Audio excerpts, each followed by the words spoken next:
about na magpara-padaramugan, magpara-patarasan dihi, kung para rin sa ating kulano. Sabi ko yung Subago, para rin yung mga talaga kaong kilala, pero sa ibang ano. Pero, di ba hindi ka nagkakong kilala, kung ang gilikano ng Bicol, hindi kulano ka mga kilala. Sorry mga kaskas,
relasyon, naging feeling.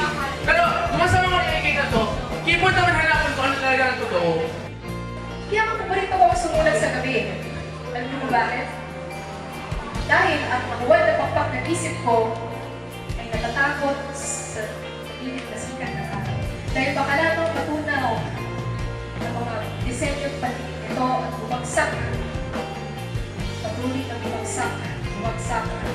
Sa karakter ng mga pagpatansik at nalaway sa sinasabing hindi na mahusay. Sa una, maganda ang istorya. Ngunit habang binubukli ang bawat pahina, ang istorya ay nag-iiba.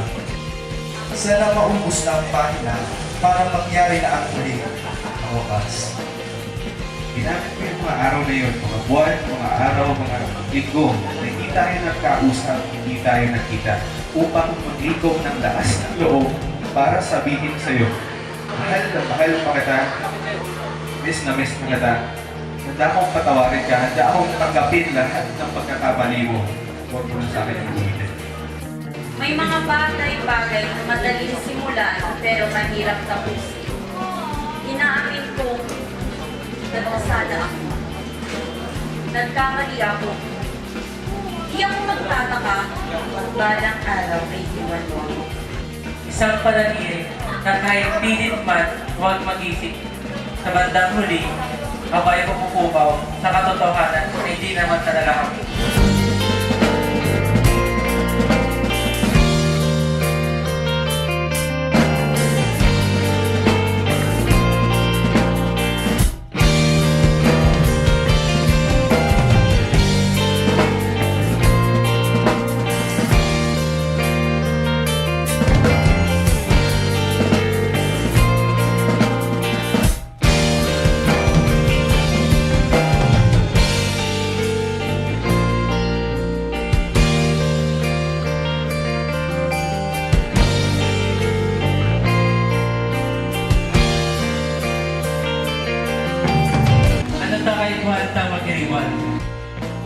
Ano ta na oras pagkakasarong ta? Talo sarong syudad lang ang importante. Tano ba kung sarong banwaan ang importante? Hain na ang sarong Bicol mo. Hindi ito most important event. Okay?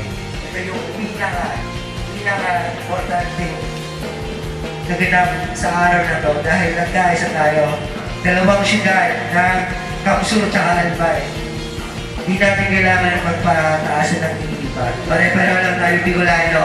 Sabi na tunayan natin na Bicolano na uragon kita. Mukha kita sugas na basa sana.